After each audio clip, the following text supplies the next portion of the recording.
আসসালামু আলাইকুম। আজকের ঘটনাটি এমন একটি হৃদয় বিদারক ঘটনা, ইতিহাসের পাতায় স্বর্ণ অক্ষরে লেখা আছে। রাসূল সাল্লাল্লাহু আলাইহি সাল্লামের ইন্তিকালের মাত্র ৫৫ বছর পরে ঘটনাটি ঘটে। আশা করি পুরা ঘটনাটি শেষ পর্যন্ত শুনবেন এবং বিশেষ সওয়াবের অধিকারী হবেন। আপনি যদি আজকের এই ঘটনাটি স্কিপ করে চলে যান, তাহলে আপনি ইসলামের অনেক কিছু মিস করবেন। সুতরাং ভিডিওটি শেষ পর্যন্ত দেখার অনুরোধ রইল। নতুন বিবাহিত স্ত্রীকে রেখে গর্ভে মাত্র ২ মাসের সন্তান, তাকে রেখেই যুদ্ধে যায় ফারুক। যুদ্ধে যাওয়ার পর কি ঘটে তার সাথে, এবং মাত্র ৪ মাসের ওয়াদা দিয়ে চলে যায় তার স্ত্রীকে। তার স্ত্রী বলে, কতদিন তোমার জন্য অপেক্ষা করব? তিনি বলে, আমার জন্য বেশি দিন অপেক্ষা করতে হবে না, আমি মাত্র ৪ মাসের মধ্যে যুদ্ধ থেকে ফিরে আসব।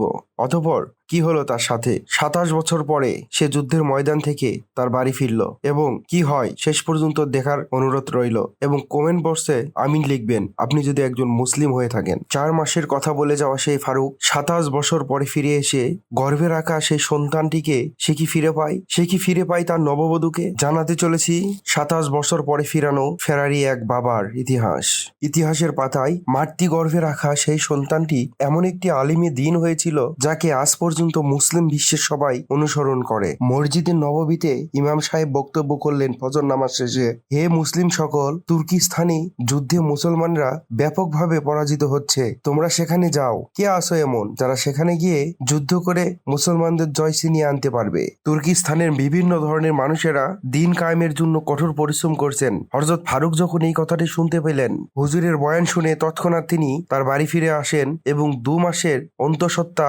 বাচ্চা এবং স্ত্রীকে তিনি রেখেই যুদ্ধের ময়দানে যাওয়ার প্রস্তুতি গ্রহণ করেন। তিনি তখন তার স্ত্রীর কাছে যুদ্ধে যাওয়ার অনুমতি চান। তখন তার স্ত্রী বলে, আমার কাছে আপনার ২ মাসের সন্তান আমার পেটে ভূমিষ্ঠ হয়ে আছে, আমি তাকে কিভাবে লালন পালন করব? যদি এই অবস্থায় আপনি আমাদের ফেলে চলে যান, তাহলে আমার এবং আমার গর্ভে থাকা এই সন্তানের কি হবে? তখন হযরত ফারুক বলে, হে আল্লাহর বান্দি, তুমি আল্লাহর উপর ভরসা রাখো, আমি আল্লাহর ভরসায় তোমাদের রেখে যাব, এবং আমি যে ৪,০০০ দিনার তোমাদের জন্য রেখে যাচ্ছি সেটি শেষ হতে হতে আমি ফিরে আসব ইনশাল্লাহ। আমি ৪ মাসের মধ্যেই ফিরে আসব। অনেক বোঝানোর পরে তার স্ত্রী রাজি হন। তার স্ত্রীকে বোঝানোর পরে তার স্ত্রী বললেন, ঠিক আছে, অনুমতি দিলাম, আপনি চলে যান। হযরত ফারুক রাদিয়াল্লাহু তাআলা যখন যুদ্ধে যাওয়ার জন্য রওনা দিলেন, তার স্ত্রীর চোখের দিকে তাকালে মনে হচ্ছে এক সাগর পানি তার চোখের মধ্যে ঝলঝল করে জ্বলছিল। সে কান্নাগুলো নিজের অন্তরের মধ্যে চেপে রইল, এবং তার স্বামীও তার দিকে অপলক দৃষ্টিতে তাকিয়ে যুদ্ধের দিকে রওনা দিল। তাদের মধ্যে ছিল অত্যন্ত কঠোর ও নরম কোমল ভালোবাসা, যা বর্তমান সমাজে খুব বেশি চোখে পড়ে না। তাদের ভালোবাসার গল্প শুনলে আমরা মুগ্ধ হয়ে যাব। আসুন পুরো ঘটনাটি শুনি। ফারুক তার স্ত্রীর গলা জড়িয়ে ধরলেন এবং বললেন, তুমি নিরাশ হয়ে না, আমি খুব তাড়াতাড়ি ফিরে আসব, আল্লাহর উপর ভরসা রাখো, ইনশাল্লাহ আমি খুব তাড়াতাড়ি বাড়ি ফিরবো। তবে একটা কথা খুব ভালোভাবে মনে রাখো, আমাদের গর্ভে যে সন্তান রয়েছে সে যদি ছেলে হয়, তাহলে তুমি তাকে, আমাদের বাচ্চাকে তুমি অবশ্যই বড় আলিম বানাবে। বিশেষ করে যদি আমি না আসতে পারি এবং শহীদ হয়ে যাই, সেই ক্ষেত্রে তুমি আমার সন্তানকে অবশ্যই হাক্কানি আলিম বানাবে। আর যদি মেয়ে সন্তান হয়, তবে তাকে খুব সুন্দরভাবে লালন পালন করবে, ইসলামী শিক্ষা দিবে, এবং তাকে খুব ভালো একটি ছেলে দেখে তার বিবাহ দিয়ে দিবে। এরপর ফারুক অশ্রুসিক্ত চোখ নিয়ে সে রওনা দিল যুদ্ধের ময়দানে। এরপর ঘোড়ার উপরে উঠলেন এবং যুদ্ধের ময়দানের দিকে রওনা দিলেন। স্ত্রী দূর থেকে দেখতে পাচ্ছেন তার স্বামী যুদ্ধের ময়দানে যাচ্ছিল, এবং মহব্বত ভরা চোখ দিয়ে সে শেষবারের মতো তার স্বামীকে দেখছিল। স্বামী চলে যাওয়ার পর তার স্ত্রীর মনের মধ্যে তুফান বয়ে যাচ্ছিল। সে কখনো কখনো মনে মনে ভাবছিল, আমি কি তার দেখা আর কখনো পাবো? আমি কিভাবে তার সন্তানকে লালন পালন করব? কি হবে আমার স্বামী যদি কিছু হয়ে যায়? তাহলে এসব চিন্তা করতে করতে সে খুব কষ্ট ব্যথিত হচ্ছিল, এবং আস্তে আস্তে সে দিন গুনতে থাকে, এবং যুদ্ধে কি হয় সেই সম্পর্কেও আজকে আলোচনা শেষ করে দিব ইনশাল্লাহ। যদি তিনি ফিরে না আসেন, তাহলে কি হবে আমার বাচ্চার? আমার আল্লাহ ভালো জানেন। এর পরক্ষণেই সে নিজের মনকে সান্ত্বনা দিলেন, যদি এই জন্মে আর দেখা না হয়, পরজন্মে জান্নাতে অবশ্যই দেখা হবে। একজন মুসলিম নারীর এই ত্যাগ, এই কৃতজ্ঞতা কয়জনের ভিতরে হয়ে থাকে? শুধুমাত্র একজন মুসলিম নারীরই এরকম ধরনের চিন্তা চিন্তা ভাবনা হতে হয়। আর যার কারণেই যে কোনো যুদ্ধে মুসলিমরা খুব সহজেই বীরত্বের সাথে জয় ছিনিয়ে নিয়ে আসতে সক্ষম হয়েছিল। এরপর তার স্ত্রী 2 রাকাত নফল নামাজ পড়ে আল্লাহর কাছে বললেন, হে আল্লাহ, আমার স্বামীকে ফিরিয়ে দাও এবং তাকে সুস্থ অবস্থায় সময়ের মধ্যেই ফিরিয়ে দাও। বেচারি মেয়েটি এবার দরজার পাশে বসে রইল এবং তার স্বামীর জন্য দিন গুনতে থাকলো। 1 দিন 2 দিন এভাবে একের পর এক দিন চলে যাওয়ার পরে 4 মাস চলে গেল। এবার সে মনে মনে ভাবতে লাগলো, আমার স্বামী হয়তো চলে আসবে, কিন্তু না, তার স্বামী ফিরল না। এভাবে আরো কিছু দিন চলে গেল। একটি পর্যায়ে 1 মাস 2 মাস এভাবে 1 বছর 2 বছর এভাবে 27টি বছর কেটে গেল। তার কোলের সন্তান ভূমিষ্ঠ হলো, আস্তে আস্তে বড় হয়ে উঠল এবং সে একজন বিশিষ্ট হক্কানি আমেল হয়ে উঠল।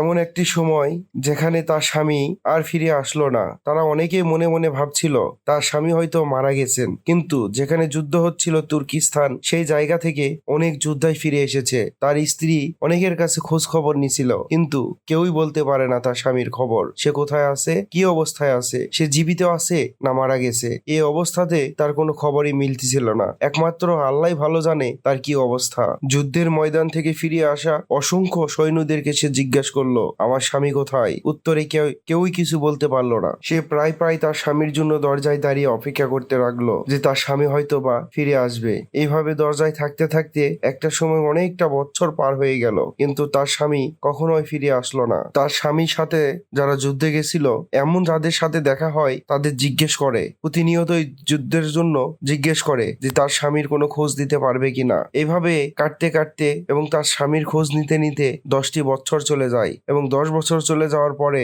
সে সবকিছু চিন্তা বাদ দিয়ে দেয় যে তার স্বামী হয়তো মারা গেছে যুদ্ধের ময়দানে। আর ইতিমধ্যেই তার স্ত্রী ভেবে নিয়েছেন তার স্বামীর সাথে হয়তো এই জীবনে আর দেখা হবে না। তিনি ভেবেই নিয়েছেন তার সাথে যদি দেখা হয়ে থাকে তাহলে সেটি হবে জান্নাতে। ফারুকের ঘরে ফুটফুটে এক সন্তানের জন্ম হয়, ছেলে সন্তানের, এবং তাকে খুব সুন্দরভাবে পরিচর্যা করার দ্বারা তাকে ইসলামের আলিমের দিন হিসাবে গড়ে তোলেন। এমনকি ইমাম মালিকের মতো লোকও সেই ছেলে শিষ্য হয়েছিল। ইমাম মালিক ছিল 4টি মাযহাবের মধ্যে অন্যতম একটি মাযহাবের শিষ্য এবং সেই মাযহাবের ইমাম মালিকের পণ্ডিত্য হিসাবে তার ছেলে ছিল। এমনি করেই 27 বছর কেটে গেল। ধীরে ধীরে পাড়া প্রতিবেশী এমনকি সবার কাছ থেকেই ফারুকের স্মৃতি মুছে যেতে শুরু করলো। এমনকি 27 বছর পরে ফারুকের সমস্ত স্মৃতি একমাত্র তার স্ত্রী পুত্র ছাড়া সব থেকে মুছে গেল। হঠাৎ একদিন রাতে ফারুক তুর্কিস্তান থেকে তার বাড়ি ফিরে আসে। এই ফারুক যখন যুদ্ধে গিয়েছিল তখন তিনি ছিলেন টকবগে এক যুবক, কিন্তু 27 বছর পরে সে যখন তার বাড়ি ফিরে এসলো তখন সে ছিল এক বৃদ্ধ।